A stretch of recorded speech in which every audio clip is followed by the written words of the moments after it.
தனவந்திரி தேவாய நமக.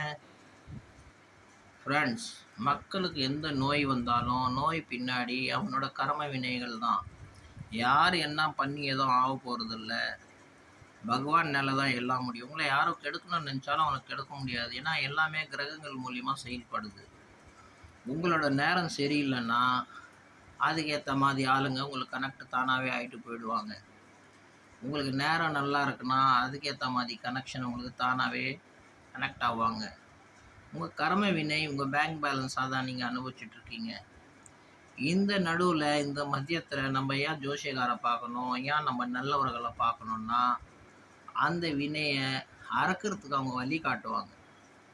அதை எப்படி தடுக்கிறது, அதை என்ன செய்யணும், என்ன பாவம் பண்ண, அண்ணங்கிட்ட பாவம் பண்ண அண்ணன் கோச்சிக்கிட்டான், அம்மா கிட்ட பண்ண அம்மா கோச்சிக்கிட்டா, தம்பி கிட்ட பண்ண தம்பி கோச்சிக்கிட்டான், தங்கச்சி கிட்ட பண்ண தங்கச்சி கோச்சிக்கிட்டா.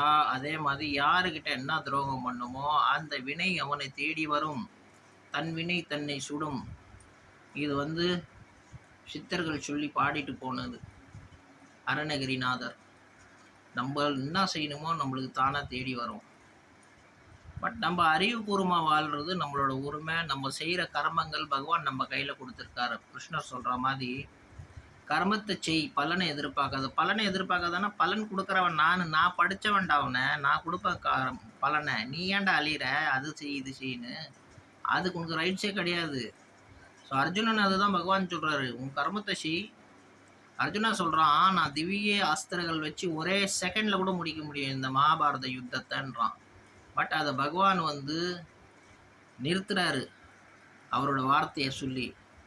இது உன் கையில் கிடையாது. திவ்யாஸ்திரங்களோட சப்போர்ட் வச்சு நீ எதுவுமே பாவக்காரியம் செய்யக்கூடாது. முறையாக என்ன செய்யணுமோ அந்த யுத்தத்தை முறையாக சண்டை போட்டு ஜெயிக்கிறது தான் உன் வேலை. அதனால் உன்னோட கர்மத்தை நீ செய். பலன் என்னாவோ நான் தருவேன் உனக்கு. நான் பரமாத்மா, நான் அதான் பாகவதம்ன்றான். பகவத்கீதா. பாகவதம்னா பகவான். ஸோ இந்த மாதிரி பல நோய்கள் மூலிமா மனுஷன் அவதிப்பட்டுட்டு வரான். சில பிரச்சனைகள் அவதிப்படும். சப்போஸ் உங்களுக்கு அந்த மாதிரி எதுனா இருக்குன்னா, லிவர் ப்ராப்ளம் இருக்குன்னா, நீங்கள் சோத்து கத்தாலோட வேரை நல்லா சுண்டை வச்சுட்டு பாயில் பண்ணிவிட்டு குடிச்சிங்கன்னா லிவர் உங்களுக்கு நல்லா ஆகும். இந்த சோத்து கத்தாழை வேருக்கு அவ்வளோ பவர் உண்டு. நிறைய பேர் சொல்லியிருக்காங்க.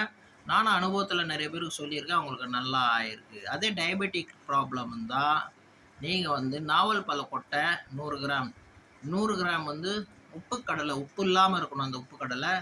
அதை ரெண்டுத்தையும் கிரைண்ட் பண்ணிவிட்டு மிக்சரில் அதை நீங்கள் காலையில் ஒரு ஸ்பூன், மத்தியானம் ஒரு ஸ்பூன், சாயங்காலம் ஒரு ஸ்பூன், அதிகமாக இருக்கிறவங்க, நார்மலாக சுகர் இருக்கிறவங்க காலை மாலை இந்த மாதிரி சாப்பிட்டுட்டு வந்தாங்கன்னா ரெகுலராக இந்த சுகர் அடிவேரோடு போயிடும்.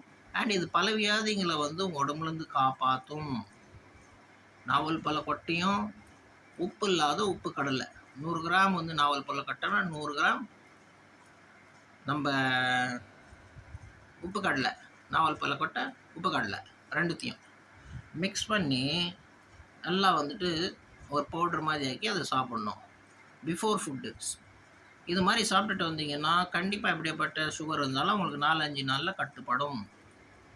அது இல்லாமல் இது வேறு சில உங்களுக்கு நரம்பு பிரச்சனையும் சரி பண்ணிவிடும். உங்களுக்கு இந்த டயபெட்டிக் மூலிமா என்னென்ன ஹார்ம்ஸ் வந்திருக்கு, என்னென்ன ப்ராப்ளம்ஸ் வந்திருக்கு, டோட்டலாக இது க்யூர் பண்ணும். இது அந்தளவுக்கு வலிமைப்படுத்துது ரெண்டும். சோத்து கத்தாழையோட வேரும் ப்ளஸ் நாவல் பழக்கட்டையும் உப்பு இல்லாத உப்பு கடலை. அண்ட் ரெண்டாவது இது எல்லாருக்கும் சொல்லுங்கள் ஃப்ரெண்ட்ஸ். இது நீங்கள் நாவல் பழ கொட்டை குளிர்ச்சி, இது சூடு. ஸோ இது சமமாக ஆகிடும். ஒன்று சத்ரு, ஒன்று மித்ரு, ரெண்டும் சமம். நம்ம உடம்பு ஹீட் அண்ட் கோல்டுனால உற்பத்தி ஆகிருக்கு. ஹீட் அண்ட் கோல்டுனால உற்பத்தி ஆனதுனால நம்ம உடம்பு சமமாக்கணும். சமமாக்குறது தான் மனுஷனோட வைத்தியனோட வித்தை. அந்த வித்தை சமமானால் தான் அந்த நோய் கரெக்டாகும். அதனால தான் ஒன்று சூடு, ஒன்று கோல்டு, ரெண்டுத்தையும் மிக்ஸ் பண்ணி சாப்பிடுங்க. சாப்பிடும்போது உங்களுக்கு பாருங்கள் ரொம்ப நல்லா சூப்பர்பான உங்களுக்கு ஒரு எக்ஸ்பீரியன்ஸ் கிடைக்கும். அண்ட் இன்சுலின் போட்டுட்ருக்கிறவங்க கூட இதை நிறுத்திடலாம். இது ஒரு 10 days 15 days நீங்கள் பிரயோகம் பண்ணி பாருங்கள், உங்களுக்கு நல்ல ரிசல்ட் கிடைக்கும். பாவம் எவ்வளோ பேர் காசு இல்லாத அவதிப்படுறாங்க. அவங்க இன்சுலின் போட்டுட்ருக்காங்க, இங்கிலீஷ் மருந்து மூலிமா வாங்க முடியல. அதுக்கு அவங்க பணம் இல்லாததுனால ரொம்ப பிரச்சனையில இருக்காங்க. அவங்களுக்கெல்லாம் சொல்லுங்க. உங்களுக்கு புண்ணியம் கிடைக்கும். தாகமா இருக்கிறவனுக்கு தண்ணி ஊத்துங்க. நீங்க பாருங்க இந்த சர்தார்ஜிஸ்லாம் பாருங்க, குருத்வாரால இருக்கிறவங்கலாம் பஸ்ஸ நிறுத்திட்டு மோர் குடுப்பாங்க நெறைய பேருக்கு. மோரு, நெறைய சில சாப்பாடு பொருள்கள்லாம் கூட குடுப்பாங்க. ஸோ இந்த மாரி வந்து நம்ப சில தான தர்மங்கள் பண்ண பகவானுக்கு பிடிக்கும். கஷ்டமா இருக்கிறவனுக்கு நம்ம வந்து சப்போர்ட்டா இருந்தோம்னா, கண்டிப்பா பகவான் நம்மள ஆசீர்வதிப்பார். நம்ம யாருக்குன்னா ரூ. 10 ரூ. 5 தானம் பண்ணும்போது, நம்ம இதயம் உள்ளருந்து வாழ்த்துது. நம்ம கெட்டது பண்ணும்போது, அது உள்ளத்துலருந்து கெட்டது வந்து கத்துது ஆத்மா, "டேய் ஏன்டா இத செய்றேன்னு?" நீங்க பார்த்துருக்கலாம். இத நீங்க சாதாரணமா நினைக்க வேணாம். இந்த நாவல் பழ கொட்டையும், இந்த உப்பு இல்லாத உப்பு கடலையும். ரொம்ப இன்சுலின் போட்டுட்டு இருந்தா கூட நின்றும். நீங்க ஜஸ்ட் ஒரு 5 நாள் சாப்பிட சொல்லுங்க. கண்டிப்பா அவங்க உங்கள வந்து கையெடுத்து கும்பிடுவாங்க பிரச்சனையில இருந்தவங்க. ஐயா உண்மையாவே நல்லா வேலை செஞ்சுது. ஸோ இத நான் நிறுத்துறேன் இந்த வீடியோவ. ப்ளீஸ் சொல்லுங்க எல்லாருக்கும். தன்வந்திரி தேவாய நமஹ!